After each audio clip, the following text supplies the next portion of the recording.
Okay, first, can you introduce yourself and tell me how long you've known Justin for? Yeah, so my name's Liam McCarran. My name is David. I'm Con. I'm Michael Yang. My name's Scott Lewis. I'm Kanav. I'm Max. I'm George.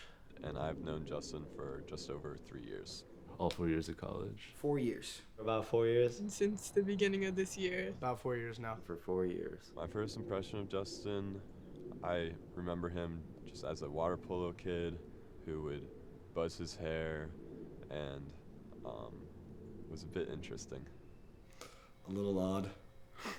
Justin was really skinny and had closely cropped hair with glasses. I think the bleached hair was why. And he was always just kind of like a quiet guy doing his own thing. It took us like a while to kind of get close and like break into each other's shells. My first impression of Justin was that he's a cute guy. He was. He approached me with a lot of enthusiasm. I thought he was a very interesting character. That was my first impression. My name is Justin Neff. I'm from San Jose, California. Don't look at the camera. Fuck. And I'm doing software engineering for my job. Camera gives me a strange anxiety. You can just slice it all up to bits, right? Like if I pick my nose. Yes. Nice. I'm like freaking out a little bit.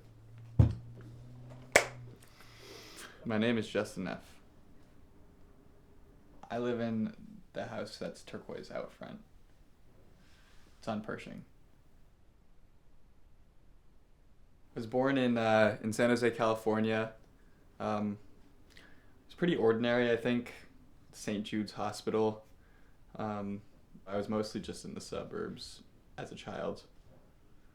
Let's see, I've had a few year journey with the mental health system now. A doctor re-diagnosed me with ADHD and bipolar more recently.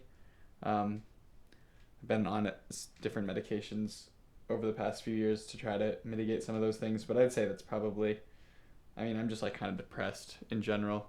You never know when it's gonna come on, and so like canceling plans and things like that, or just like his demeanor being really different than I expect in the day can like throw a wrench in my day. But ultimately, like, he's the one going through it way more than me. And so it definitely, like, my relationships with other people suffer badly when I'm in those states, because like they'll start to like annoy me even though they shouldn't, or like I just like can't stand the presence of other people. You know, there's stages where he calls it hermiting, where he'll just stay closed off amongst him and his friends for like a month, and you won't see much of him. Like I isolate, which is like a true coping mechanism. Like, it's not the healthiest thing, but just like being alone for a while and like letting myself be miserable. He has his moments where he's like super outgoing, super energetic, and he really wants to talk, and he'll like go on a spiel about whatever he's interested in talking about. And there's also times where he's kind of more shut down and more quiet and like just like on his iPad doing his own thing. Michael's good to hang out with when I'm like really depressed, because we'll like play a video game or like music. Like having like the shared hobbies, I think, is like, if you can just pour your attention into that instead, and it doesn't really matter what mood I'm in, like I can usually get something out of it, and it's usually like fulfilling to me. There's like a magic you feel, like that's what Michael and I call it, like somewhat in jest, like you want to make the magic, like the magic. It's like the way we ask each other if you want to jam. Like I think that's like, there's like something magical about like, especially the act of playing with another person when you're both really in a flow state and feeling like kind of the soul of the thing. Like that's like a very unique experience, and it just like sounds good, and like just like good music is just like one of the best things, and like just like making it, hearing it, like experiencing it, all of it is just like, I don't know, it's hard, like very few things beat that to me.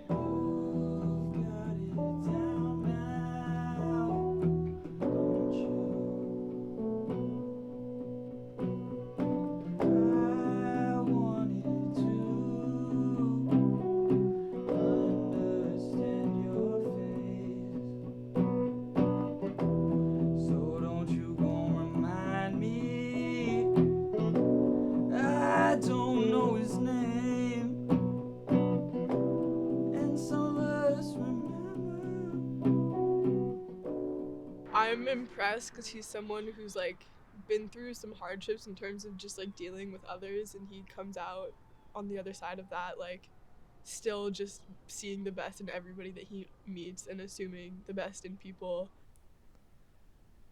I admire that he looks out for the best in everyone, but also it does make him gullible, and it could cost him some friendships. It could cost him more. Anyways, yeah, basically, like, oh boy. Basically, I was, like, questioning my sexuality and, like, had a friend who was gay who, like, once I told him that, like, professed feelings for me, like, within the week, and I was kind of just like, nah. Like, I, like, wasn't into him first and foremost at all. He's kind of annoying, but I liked him as a friend. But he would, like, kind of, like, kept hitting home on that point, and I would, like, keep saying, like, nah, not really, no, not really. And then, like, there was, like, a grad party where I, like, just had started my medication and, like, got slammed. Like, I was so drunk. And then we smoked as well, so I was just, like, super, super out of it. And then, like, moves were just made, and I was, in my state, did not, like, stop them. There's a lot of people out there who don't have good intentions, right? So it's not really great to assume that, you know, they mean well when they don't. I like having, like, lots of nightmares.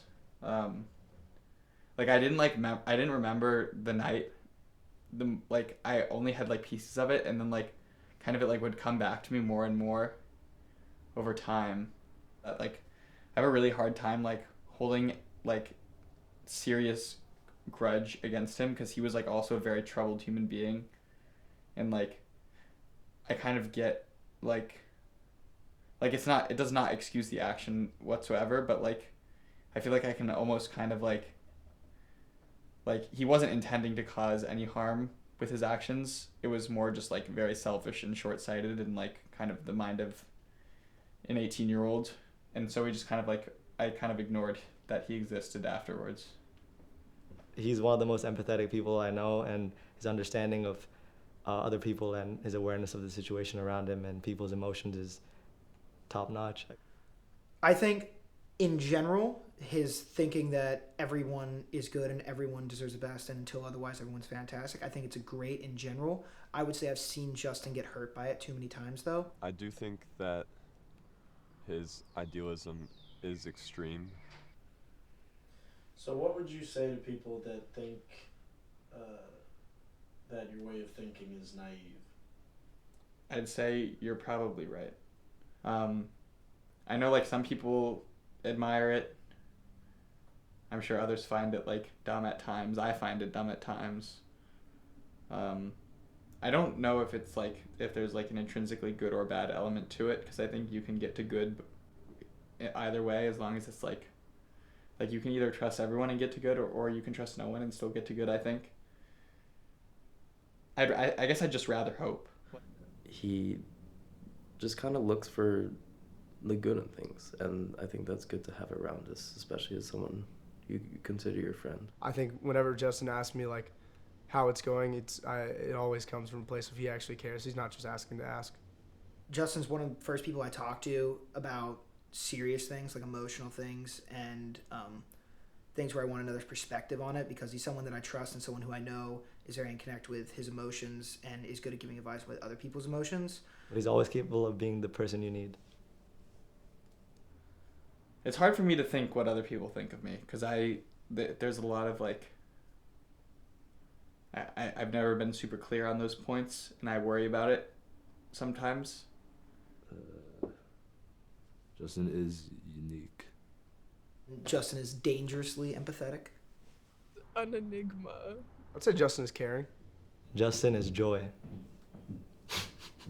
I'd say Justin is thoughtful. Justin is amazing. If you were to describe yourself in one word, what would it be? Cringe.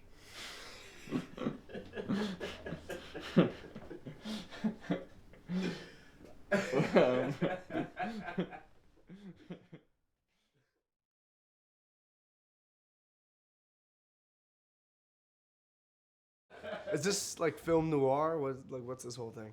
Hi, I'm David. Okay, you. What? Yes. Okay. Don't look at the camera. Okay. I'm Michael. Don't look at the camera. Scott, scene 1, take 1. I have Point it. my name on there and everything. Where? On this? Scream or squeal. All right.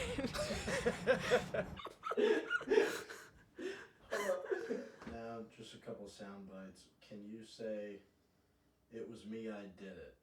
It was me, I did it. Can you look at the camera and say it? It was me, I did it.